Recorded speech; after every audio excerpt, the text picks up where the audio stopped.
হাসরের ময়দানে দাঁড়িয়েই ফালা আনসাবা বাইনাহুম ইয়াউমা ইদিন, একজন লোককেও তোকে পরিচয় দিবে এমন কাউকে পাবি না। কেউ তোকে বলবে না এই লোকটা আমার বাবা, কেউ বলবে না এই লোকটা আমার ভাই, কেউ বলবে না এই লোকটা আমার স্বামী, কেউ বলবে না এই লোকটা আমার মামা, কেউ বলবে না এই লোকটা আমার দাদা। ফালা আনসাবা বাইনাহুম ইয়াউমা ইদিন।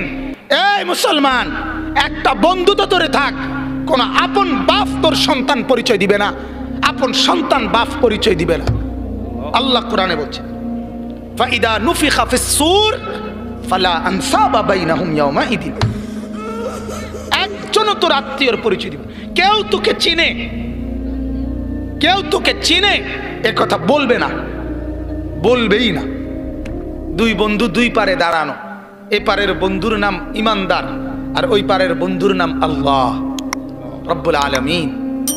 এ পারের বন্ধু দিবানিশি ওই বন্ধুকে ডাকে, সকালে বিকালে দুপুরে সন্ধ্যায়, ফজরে জোহরে আসরে মাগরিবে এশায়, আউয়াবিনে এশরাকে তাহাজ্জুদে, একবার সুবহানাল্লাহ, একবার আলহামদুলিল্লাহ, একবার আল্লাহু আকবার, একবার লা ইলাহা ইল্লাল্লাহ, একবার জিকিরে, একবার তেলাওয়াতে।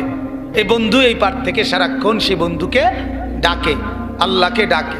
আর রব্বুল আলামিন তখন ডেকে বলে, বান্দা অনেক দিন হয় আমাকে ডাকছো, আমি মালাকুল মউতকে পাঠাচ্ছি, তার হাতে নিজের রূহটা দিয়ে এই পোল পার হয়ে আসো, আমি বন্ধুর সাথে মিলে যাও। ইউসিলুল হাবিব ইলাল হাবিব। এই মৃত্যু এক বন্ধুকে আরেক বন্ধুর সাথে মিলিয়ে দেয়। এজন্য হাদিসে আছে, আল্লাহ নবী সাল্লাল্লাহু আলাইহি ওয়াসাল্লাম ইরশাদ করেছেন, যখনই কোনো নেককারের মৃত্যুর সময় হয় তখন মালাকুল মউত ফেরেশতা আজরাইল অত্যন্ত সুন্দর আকৃতিতে, চমৎকার আকৃতিতে এসে ওই নেককার ইমানদার বান্দার সামনে দাঁড়ায়।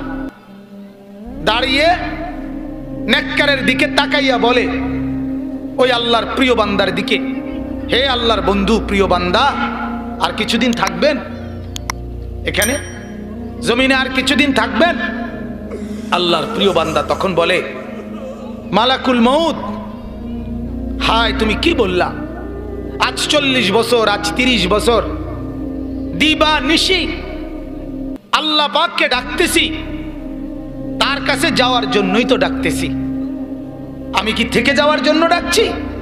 সকালেও তো তাকেই ডাকি, দুপুরে তাকেই ডাকি, বিকালে তাকেই ডাকি, সন্ধ্যায় তাকেই ডাকি, রাতে তাকেই ডাকি, তাহাজ্জুদের রাত গভীরে সেই আল্লাহকেই তো ডাকি, ওই মাওলার কাছে যাওয়ার জন্যই তো ডাকি।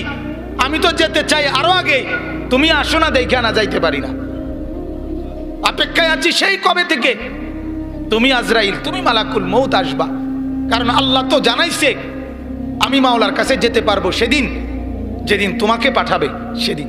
কোরআনের আয়াত এটা, মান কানা ইয়ারজু লিকা আল্লাহ ফা ইন্না আজালাল্লাহি লাআতিন। আল্লাহ বলে, তোমরা যারা যারা আমি আল্লাহর মোলাকাত চাচ্ছ, আমি মাওলার দিদার চাইতেছ, আমি আল্লাহ তাআলা মালাকুল মউতকে মৃত্যুর নামে তোমার কাছে পৌঁছাবো, তার কাছে ধরা দিয়ে আমার কাছে চলে আইসো। তখন নেককার বলবে, আমি তো যেতে চাই অনেক আগে, তুমি নাও না দেখে না, আমি যেতে পারছি না, আজ এসে আমাকে না নিয়ে যাবে কেন, আমি তো এখনই যেতে রাজি। সুবহানাল্লাহ। এজন্য বাপ এটা মনে করা, এটা ফিকির করেন।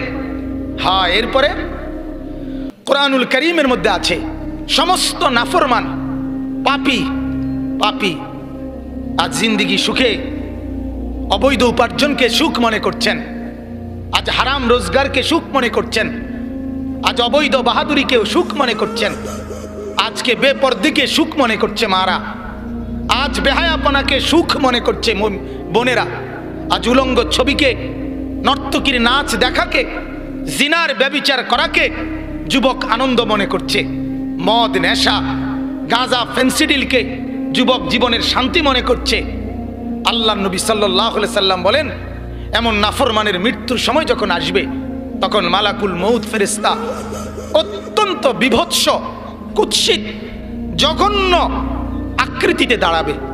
আর দাঁড়াইবার সাথে সাথে হাদিসে আছে, কোরআনের এই আয়াতকে আল্লাহর নবী বুঝাইছে, মালাকুল মউত কোনো নাফরমানের সামনে এসে কিছুই বলবে না, জিজ্ঞাসাও করবে না, শুধু এসে দাঁড়াবে। দাঁড়াইবার সাথে সাথেই ওই নাফরমান চিৎকার করে আল্লাহকে বলবে, ক্বালা রব্বিরজিউন, আল্লাহ ওকে ফিরে যেতে বলেন, আমাকে দুনিয়ায় থাকতে দেন।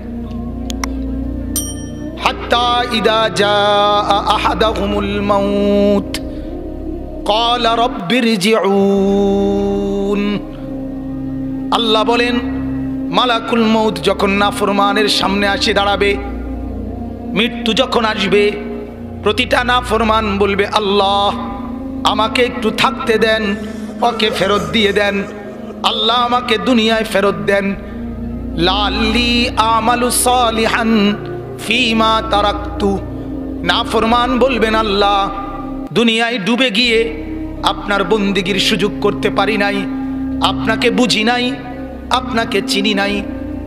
আজ মালাকুল মউতকে দেখে বুঝলাম, এই ভয়ঙ্কর দৃশ্য দেখে আপনার বন্দিগি করা দরকার।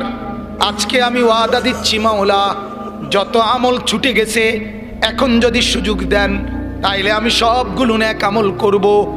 আল্লাহ বলবেন, কাল্লা কাল্লা, কখনোই না, কখনোই না। নাফরমান আমি মালাকুল মউতকে দেখা দিয়ে দুনিয়ায় কাউকে থাকতে দেই নাই। আজরাইলকে দেখে প্রত্যেকেই থাকতে চাইছিল, আজরাইলকে দেখে ফেরাউনও কালেমা পড়তে চেয়েছিল, আমি তাকেও সুযোগ দেই নাই। কাউকে না, কাউকে কাউকে না, কাউকে সুযোগ দেয় নাই। তাহলে এটা ভাবেন, কেউকে দেয় নাই। আল্লাহ তাআলা বলেন, ইন্নাহা কালিমাতুন হুয়া কাইলুহা, আরে নাফরমান এটা তোর মুখের কথা, তুই প্রতিবারই বিপদ দেখলে, মুসিবত দেখলে আমাকে মনে করো, আর যখনই মুসিবত সরে যায় তুই আমাকে ভুলে যাও। তুই আজকের বাটফার না, তোরে আমি আগের থেকেই চিনি। তুই আজকের গাদ্দার না, তোর পেটে অসুখ হইলে তোরে আমার কথা মনে হয়, তোর বিবি হাসপাতালে থাকলে আমার কথা মনে হয়, তোর মোটরসাইকেল অ্যাক্সিডেন্ট হইলে আমার কথা মনে হয়, তোর জ্বর হইলে আমার কথা মনে হয়। তুই আজকের নতুন না, আর যখনই তুই সুস্থ হয়ে যাস তখনই আবার তুই আমাকে ভুলে যাস। ফালাম্মা নাজ্জাহুম ইলাল বাররি ইদা হুম ইউশরিকুন, অ্যাক্সিডেন্ট করতে লাগলে আমাকে ডাকো, আর আমি যখন পারে ভিড়াইয়া দেই তখন আমাকে ভুলে যাও। শিরিক করো, শিরিক। গাড়ি অ্যাক্সিডেন্ট করতে লাগছে, আল্লাহ আল্লাহ আল্লাহ আল্লাহ, সুবহানাল্লাহ, আস্তাগফিরুল্লাহ, আল্লাহ আল্লাহ, এভাবে আল্লাহ ডাক। যখনই অ্যাক্সিডেন্ট থেকে মুক্ত হইছে, হ্যাঁ কোন লাগবে তে ড্রাইভার, তে একটা জাত ড্রাইভার, তার মতো ড্রাইভার হয় না। তার মনে আদম আলাইহিস সালামের পরের থেকে তার বংশের সব ড্রাইভার আছিল, মানে এবার সমস্ত গুণ কার? এতক্ষণ ডাকছিল কাকে? আল্লাহ তাআলা বলেন, তুই সে এরকম মুশরিক, তোরে আমি চিনি, তোরে আমি চিনি। সিজারের আগের টাইমে তুই সারাক্ষণ আমাকে ডাকছিলি, সিজারটা হইয়া সারছে, এবার তুই সবাই খবর দেস মোবাইলে, বাচ্চা হইছে, ছেলে হইছে, ছেলে হইছে, সিজারে সিজারে। আসরের নামাজের ওয়াক্ত জায়গা, তুই একটা সেজদা দিয়ে আমারে জানাইলি না। বাটপার, তোরে আমি চিনি না, বেঈমান।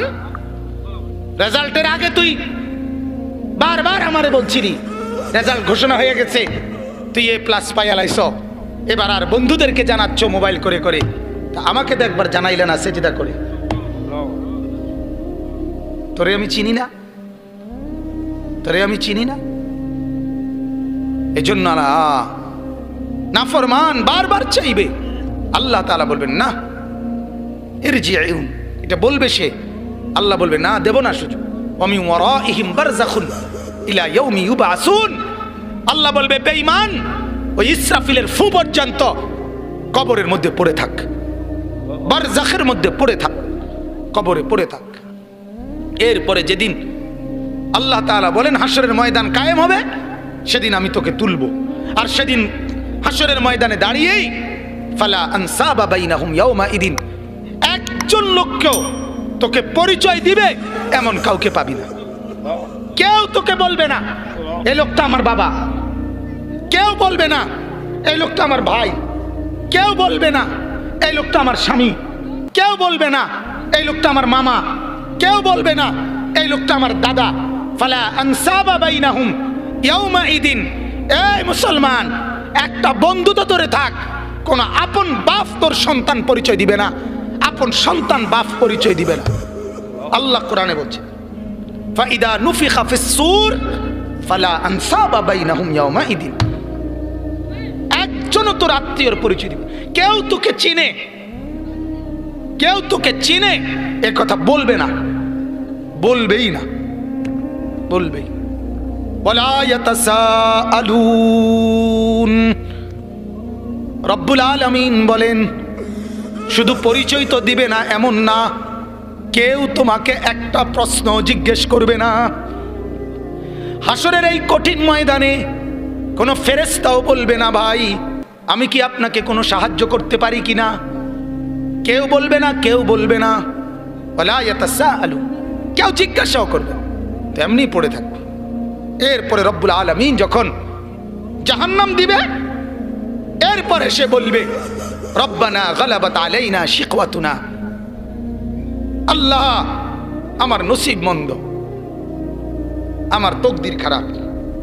ওই যে এখন আপনি বলতেছিলেন এর সাথে বিদ্যুৎ অফিসওয়ালার লোকে বলছেন না যে আমাদের তকদির খারাপ, জেনারেটরও ডিস্টার্ব দিছে, একই সাথে পল্লী বিদ্যুতের বিদ্যুতেও কি দিছে, তারাও সম পাইছে এক লগে, তারারও সময় হয়েছে এক লগে, কিছুই করার ছিল না।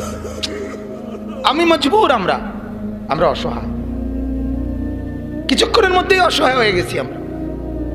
হ্যাঁ, তো নাফরমান বলবে আল্লাহ রব্বানা গালাবাত আলাইনা শিকওয়াতুনা। আল্লাহ আমার নসিব মন্দ, আমার কপাল মন্দ, অকুন্না কওমান দাল্লিন। এইটা বড় সাংঘাতিক কথা। নাফরমান বলবে আল্লাহ আমার সবচেয়ে বড় মন্দ নসিব হলো আমি খারাপ লোকদের সঙ্গী ছিলাম। আল্লাহ আমার কপালটা বেশি খারাপ হয়েছে, আমি ভালো মানুষ চিনি নাই, আমি জীবনটা শেষ করছি, চলছি ঠিক, কিন্তু আমি আমার মতো ফুটটা খোরগা বা বাবা খোরের লগে চলছি, আমি ওই বন্ধুর সাথে চলছি, ওই হারামি জীবনে আমার কোনোদিন এক ওয়াক্ত নামাজের কথা জিজ্ঞাসাও করেন। হ্যাঁ, আজ আমি তো এই জন্য প্রায় বলি, আজ আমি মা বাপ দেখলেও আমার কাছে মনে হয় অনেক মা বাপকে এরারে আমার কাছে মনে হয় এরা চূড়ান্ত স্বার্থপর, চূড়ান্ত স্বার্থপর। ছেলেটা একটা বছর কোনোদিন এক ওয়াক্ত নামাজ পড়ে না, ফজরের নামাজ পড়ে না, এরপরও এই বাপ এদের লাগেই বিদেশের টিয়া টোয়ায়, ভিসা টোকায়, এদের লাগেই সুদে টাকা লইয়া বিদেশ পাঠায়। এটার একবার স্পষ্ট কারণ হইল এই বাপ আখিরাতের কিছু চায় না। এর কথা হইলো তারে দিয়া যদি আমার দুনিয়ায় কিছু টিয়া হয়, বাইক টিয়া ফাটাইবো, আমি বিল্ডিং করবো, এই স্বার্থ ছাড়া আর কোনো উদ্দেশ্য নাই। জবাব দেন, আপনি জবাব দেন। দাঁড়ান, আপনার নাফরমান ছেলেকে আপনি টাকা দিয়ে বিল্ডিং করে দিলেন, টাকা দিয়ে বিদেশ পাঠাইলেন, আপনার বেহায়া বিবিকে, বেপর্দা নারীকে আপনি ঘরে পালতেছেন কেন? শুধু দুনিয়া ভোগ করার জন্য, শুধু দুনিয়া, আর কিছুই নাকি, আর কোনো কারণ থাকতে পারে না। এজন্য নাফরমান বলবে ওয়াকুন্না কওমান দাল্লিন। আল্লাহ আমি এক সম্প্রদায়ের সাথে ছিলাম, এরা সব কি পথভ্রষ্ট, এরা পথহারা। নাহলে কোনো মা কেমনে না বলে যে বাপ নামাজ ছাড়া কেমনে ঘুমায়, কোন বাপ কেমনে এই কথা মেনে নেয় আমার সন্তান নামাজ ছাড়া কেমনে ঘরে ঘুমায়? ওই বাবার ঘুম হয় কেমনে? যার সন্তান জ্বরে আক্রান্ত ওই মার তো ঘুম হয় না, যার সন্তান হসপিটালে ওই বাবার তো চোখে ঘুম নাই। আরে কও কি আমার পুতের এই অবস্থা? যার বাবা, যার ফুত বিদেশ থেকে খবর পাঠাইছে মা দৌড়ের উপরে আসি, আকামার মেয়াদ শেষ, যে কোনো সময় পুলিশ ধরতে পারে, ওই মা তো বাংলাদেশে বইও ঘুম আসে না, ঠিক কিনা বলেন না? মা তখন অজরে কান্দে, আহা আমার ফুতের কি হবে। যদি মা তুমি কাঁদতে পারো, এই কারণে শুধুমাত্র বিষা আকামা নাই এই কারণে, তাহলে তোমার ছেলে নামাজ না পড়ে জাহান্নামের আগুনে জ্বলবার জন্য ধাউ ধাউ করে রেডি হইতেছে, ওই তোমার চোখে তো কোনো পানি নাই। তুমি বোঝো না তোমার বেনামাজি ছেলেটা জাহান্নামে জ্বলবে? তুমি বোঝো না তোমার বেপর্দা মেয়েটা জাহান্নামে জ্বলবে? কথা বলেন না। তুমি বোঝো না তোমার বেপর্দা বিবিটা জাহান্নামে জ্বলবে? তুমি বোঝো না তোমার ঘরে রঙিন টেলিভিশনে নর্তকী যে নাচে, এই কারণে এগুলো দেখার কারণে তোমার বিবি বাচ্চা যে জাহান্নামে জ্বলবে? তুমি নাফরমান, এটা বোঝো না? তুমি যে বিড়ি খাও, এই বিড়ি যে তোমার জাহান্নামে নিবে, তুমি এটা বোঝো না? বিড়ি কি নেককাররা খায়? বিড়ি কি জান্নাতি বান্দার চিহ্ন? তো তুমি বোঝো না? মূল কথা হলো স্বার্থপর, পাষাণ। ভুলে গেছে বাপেও আখেরাত, ভুলে গেছে সন্তানও আখেরাত, ভুলে গেছে মাও আখেরাত, ভুলে গেছে মেয়েও আখেরাত, সবাই আখেরাত ভুলে গেছে। ইয়ালামুনা যাহিরাম মিনাল হায়াতিদ দুনিয়া ওয়া হুম আনিল আখিরাতি হুম গাফিলুন। আল্লাহ তাআলা বলেন সবাই বুঝতেছো কেবল দুনিয়ার জীবনের এই উপরের অংশটা, সবাই ভুলে গেছো, গাফিল হয়ে আছো আখেরাত। ভুলে গেছো কি? আখেরাত। বুঝে নিছো কি? দুনিয়া। কথা বললেন না, বুঝে নিছি কি? সবাই বুঝে।